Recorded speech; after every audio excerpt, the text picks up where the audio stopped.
Assalamualaikum Umi. Waalaikumsalam warahmatullahi wabarakatuh. Salam pagi saya semua.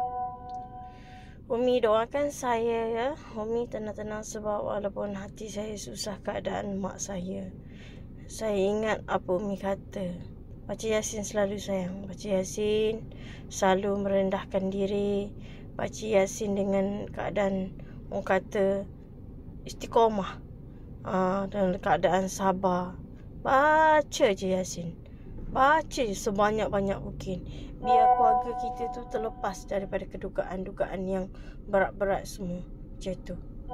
Selawat kalau dah takut tu, saya baca Yasin. Periuk boleh ke? Periuk tak boleh sayang. Tapi kalau periuk, banyak-banyakkan selawat tarjiyah, selawat Nabi, paling bagus. Yang paling bagus lah.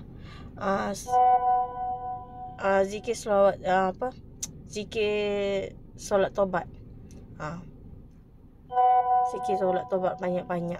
Mudah-mudahan perjuangan kita mana tahu ada dosa-dosa yang tersangkut. Mudah-mudahan terlepas. Nanti Allah bagi ilmu. Macam mana bila Allah bagi ilmu, nanti Allah bagi cara. Macam mana nak sihat. Macam tu. Saya tenang ni. Itulah saya selawat. Sebab saya ada cabaran. Mak saya tak nak susah-susah hati. Kadang mak macam tu. Syurga bawa awak sayang. InsyaAllah teruskan kita mengambil berat tentang ibu dengan apa Umi pesan. Selamat semalam tengah hari panas. Saya niaga, kepala saya pening. Awak kurang air. Biasalah berniaga tengah panas ni kurang air. Satu, penat. Nombor dua, lepas tu kita rasa macam kita tertekan dengan keadaan suasana sekarang.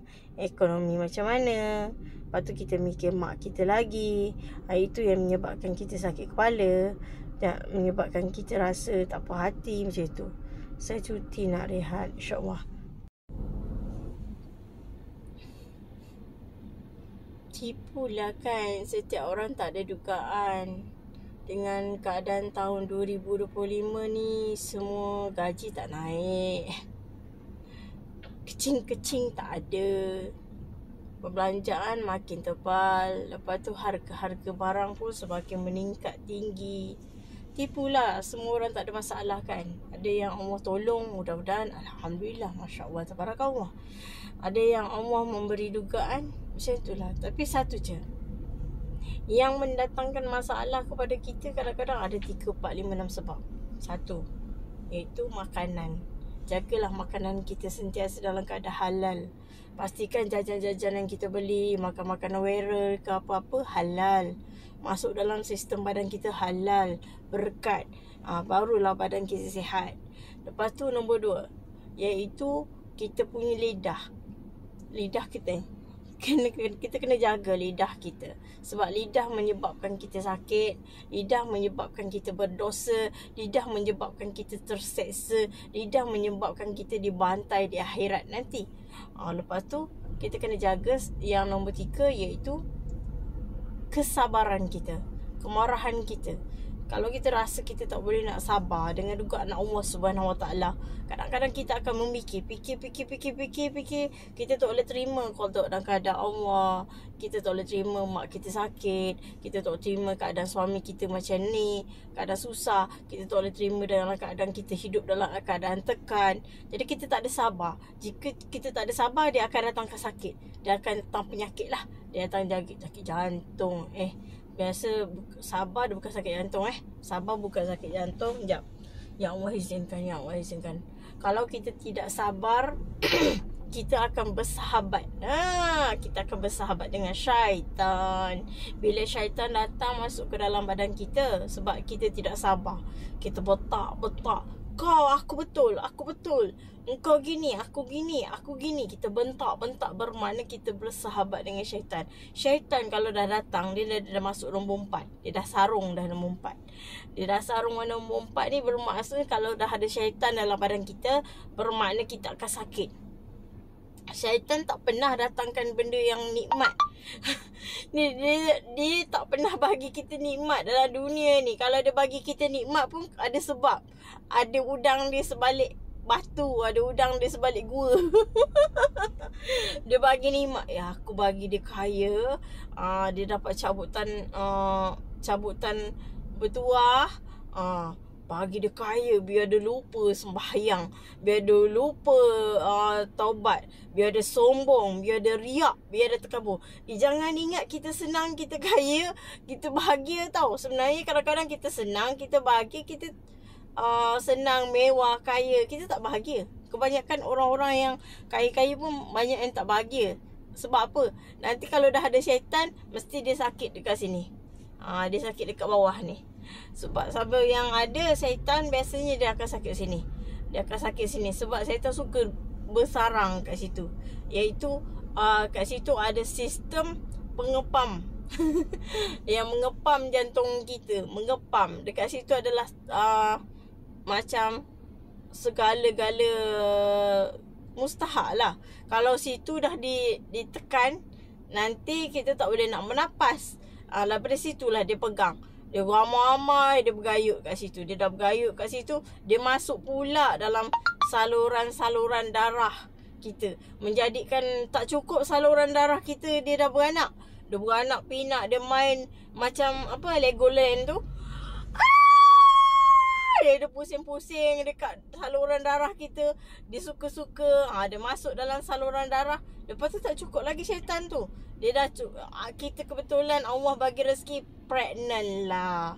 Bila pregnant, darah yang ada syaitan tu, kemungkinan Allahualam dia akan mengalir dekat anak-anak kita. Na'udzubillah min zalik. Dia akan mengalir dekat anak-anak keturunan kita. Jadi syaitan tu dia daripada keturunan dia lah. Daripada ayah dia. Lepas tu dah bersahabat dengan syaitan tanpa sengaja. Kita pun dah bersahabat tanpa sengaja. Kita tak perasan benda tu, kita tak perasan. Benda tu kita tak nampak. Lepas tu nanti darah tu dia mengalir dekat anak, dekat cucu, dekat cicit. Tu yang kadang-kadang bila atuk nenek dia orang susah, orang yang tidak solat, orang yang tidak beriman, nanti dia dapat cucu pun orang yang tidak beriman. Kalau minta maaf Umi cakap, ya Allah ampunkan dosaku. Kalau nenek moyang dia jenis contoh selalu bersalin di luar nikah, kan contoh, dia akan dapat cucu cicit pun luar nikah kadang-kadang. Itulah kalau kita ambil anak angkat ke apa ke, contoh daripada anak yang Hasan ni, nanti tak lama tu anak tu dah besar. Macam mana pun anak tu terjebak dalam bidang tu kalau betul-betul orang tua angkat dia tidak membersihkan betul-betul darah dia. Macam mana nak membersihkan darah? Ajar dia selalu istighfar, solat taubat, ajar dia selalu ajar dia selalu mendoakan mak dia, mendoakan ayah dia, mendoakan keturunan dia, dimaafkan oleh Allah Subhanahu Wa Taala, diangkat oleh Allah Subhanahu Wa Taala, diberikan kemaafan, kebersihan, kecucian, semualah. Mudah-mudahan dengan asbab tu darah dia pun tercuci. Tapi kebanyakan mak-mak angkat sekarang, dia dah ambil anak tu, ni anak aku. Mak bapak dia tak kisah pun. Mak bapak dia tak ambil duit pun dekat dia. Tu yang jadi anak-anak tu keras. Keras kita nak bentuk, keras kita nak didik. Sebab mak bapak angkat biasa, dia takut. Dia takut budak tu ikut panggil mak dia. Budak tu ikut panggil ayah dia. Itu tak boleh nak potong sayang. Sebab darah dia tetap ada dalam tu. Melainkan awak cuci darah, awak masuk ke darah awak. Darah budak tu awak pergi buang. Itu lain, Allahualam lah kalau setan tu. Sebab tu kalau kita nak terima darah daripada hospital, semolek-molek lah. Kalau kita kaya lah, kalau kita jutawan lah, terimalah darah orang-orang yang soleh. InsyaAllah. Mudah-mudahan korang boleh terima di logik dia akal lah. Terimalah darah orang-orang soleh. Jangan terima darah sembarang-sembarang. Sebab darah berlari-lari segala syaitan duduk di dalam darah manusia. Macam itulah.